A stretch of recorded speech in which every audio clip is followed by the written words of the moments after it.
Hello guys, চলে এসেছি আজকে একটা নিউ ভিডিও নিয়ে। আজকে আমি বানাবো গরম গরম খিচুড়ি আর বাঁধাকপি আলুর তরকারি। এই জন্য প্রথমে কুকারটা বসিয়ে দিলাম গ্যাসে, এরপর তেল দেবো। অ্যাকচুয়ালি আজকে শনিবার, তাই মা পুজো করাতে যাবে, তার জন্য আজকে ভাবলাম আমি রান্নাটা করি। এরপর কুকারে তেল দিয়ে দিলাম, তেলটা একটু গরম হওয়ার অপেক্ষা করব। এরপরে জিরা, তারপরে মটরশুঁটি, বিনস, গাজর, তারপরে কী সব দিয়ে রেখেছে মা। অ্যাকচুয়ালি সব তরকারি পাতি কেটে দিয়ে গেছিলো, আমাকে বলে দিয়ে গেছিলো যে কী কী করতে হবে। তো আমি কড়াইয়ে বাঁধাকপি আলু দিয়ে দিলাম, বাঁধাকপি, আলু, বিনস, তারপরে মটরশুঁটি, এগুলো সব কিছু দিয়ে দিলাম। অ্যাকচুয়ালি মা আমাকে বলে দিয়ে গেছে স্টেপ বাই স্টেপ কখন কী করতে হবে, ওই জন্য আজকে আমি নিজেই করছি। এরপর আমি বিলাতি দিলাম একটু, এটাকে ভালো করে নাড়াচাড়া করব যাতে একটু ভাজা ভাজা হয়। এরপরে একটু আদা কুচি দিয়ে দিলাম। আজকে আসলে শনিবার, নিরামিষ, তার জন্য পেঁয়াজ রসুন এগুলো ব্যবহার করব না। এরপরে দেবো নুন, যদিও পেঁয়াজ রসুন খিচুড়িতে ব্যবহার হয় না। এরপরে দিলাম নুন দেওয়া হয়ে গেল। এরপরে দুটো কাঁচা লঙ্কা দিয়ে দিলাম, কারণ আমি আর মা দুজনেই ঝাল খাই। এরপর এটাকে ভালো করে নাড়াচাড়া করে নেব। এরপরে দিয়ে দেবো চাল আর ডাল মিক্স করা ছিল, মা রেখে দিয়ে গেছিলো, এটা আমি দিয়ে দিচ্ছি। এরপরে একটু গরম মশলা আর একটু লঙ্কা গুঁড়া দিলাম। এটাকে ভালো করে এবারে একটু ভাজতে হবে 5-10 মিনিট। অ্যাকচুয়ালি আমাদের যখন খিচুড়ি হয় তখন আমরা আতপ চালের খিচুড়ি করি, প্লেন চালের থেকে আতপ চালের খিচুড়িটা খেতে বেশি সুন্দর লাগে। এবারে সব কিছু মিক্স করব, ভালো করে একটু ভেজে নেব। এরপরে একটু বাদাম দিয়ে দিলাম, বাদাম ভাজা রাখা ছিল ওটা দিয়ে দিলাম। এরপরে এটাকে ভালো করে মিক্স করব। এরপরে আমি ফিল্টার থেকে একটু জল নিয়ে নেব, জলটা দিয়ে দিলাম। এরপরে খিচুড়িটাকে সিদ্ধ করতে দিয়ে দেবো, কুকারে ঢাকনা লাগিয়ে দেবো। এরপরে এদিকে কড়াইয়ে আরেকটা গ্যাসে বসিয়ে দিলাম কড়াই, একটু তেল দিলাম। তেলটা গরম হওয়ার পর একটু জিরা দিলাম, একটু লঙ্কা দিলাম। এরপরে তেলটা একটু গরম হোক, এরপরে আমি করব বাঁধাকপি আলুর ঝাল। তেলটাকে ভালো করে একটু নাড়াচাড়া করে নিলাম। সব তরকারি পাটি মা কেটে দিয়েই রেখে গিয়েছিলো, সব কিছু বলে দিয়ে গেছিলো কী কী করতে হবে। এরপরে একটু শুকনো লঙ্কা দিয়ে দিলাম। অ্যাকচুয়ালি আমার শ্বশুর বাড়িতে সবাই আমার মজা ওড়ায় আমি রান্না করতে পারি না বলে, তাই আমি ডিসাইড করেছি এরপর আমি রান্না করা শিখবো আর আমার বরকে নিজের হাতে রান্না করে খাওয়াবো। এরপর আমি বাঁধাকপি আর আলুগুলো দিয়ে দিলাম, ভালো করে ভাজবো এটাকে। মা বলেছে তরকারিটাকে সবসময় আগে ভালো করে কষে নিতে হয়। এরপরে নুন দিলাম, যাতে বাঁধাকপির ভিতরে ভালো করে নুনটা ঢুকে যায়। বিদ্যুৎ স্কুল যাওয়ার আগে ওর জন্য আমি খিচুড়ি আর বাঁধাকপি আলুর তরকারি করবো, জানি না কেমন হবে, অ্যাকচুয়ালি আমি করবো তো ভালোই হবে। এরপরে আমি ভালো করে এটাকে নাড়াচাড়া করে নিলাম। এরপরে আদা কুচি দিয়ে দিলাম। দেখো, মা বলেছিল বাঁধাকপিতে নাকি জল বেরায়, জল দিতে হয় না বেশি, সত্যিকারে জল বেরাচ্ছে। লাইফে ফার্স্ট টাইম বাঁধাকপি আলুর তরকারি করছি।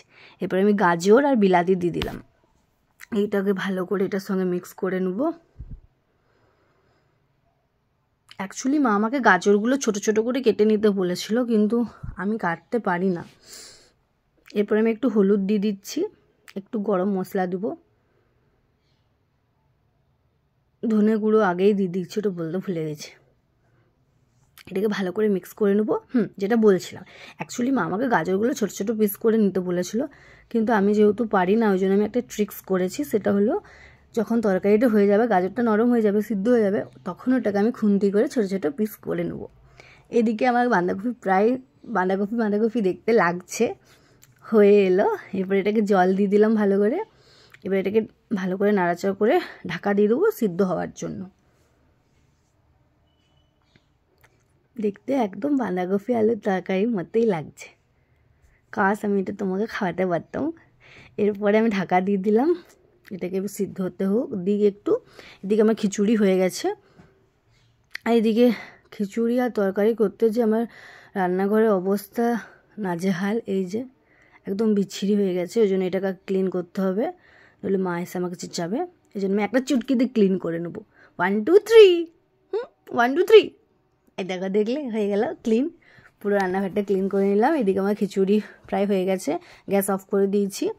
একটু আমি জলটা ভরে নিই, তাতকে যতক্ষণ বাঁধাকপি আলু তরকারিটা হচ্ছে জল ভরে নিচ্ছি। এদিকে মা আমার জন্য বিটস, গাজর, বেদানা সব কেটে দিয়ে গেছে, এটা আমি একটা টিফিনে ঢুকিয়ে রাখবো আপাতত। এখন অ্যাকচুয়ালি ডক্টর আমাকে বিটস খেতে বলেছে একটু বেশি বেশি করে, ওই জন্য এখন ডেলি খেতে হচ্ছে। কি বলবো, ওষুধের থেকে ফলই বেটার। এরপরে বেদানা নিয়ে নিলাম, এবার টিফিনটা এটা ভালো করে ঢাকা দিয়ে দেবো, পরে খাবো, এখন খাবো না।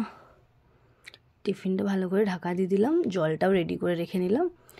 এরপরে দেখি বাঁধাকপিটা কত দূর হলো। এই যে বাঁধাকপি হয়ে এসছে প্রায়, একদম পুরো বাঁধাকপি আলুর মতোই দেখতে হয়েছে।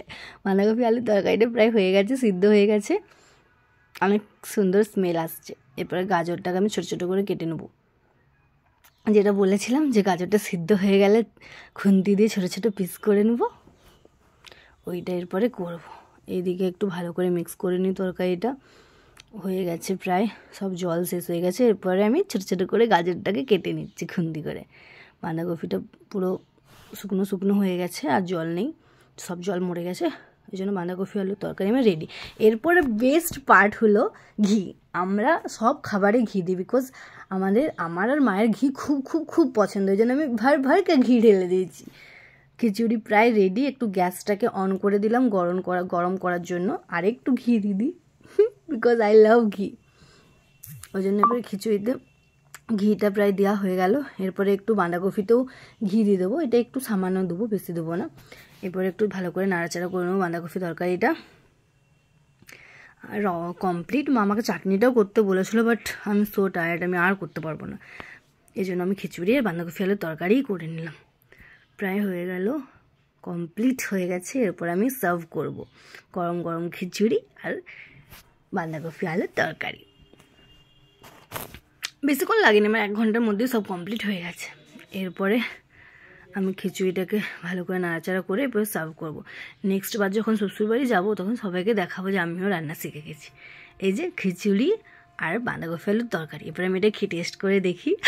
অনেক টেস্টি হয়েছে, সত্যি বলছি, একদম ইয়াম্মি হয়েছে। কেন হবে না, আমি করেছি, একদম মায়ের মতো টেস্টি হয়েছে। বাই।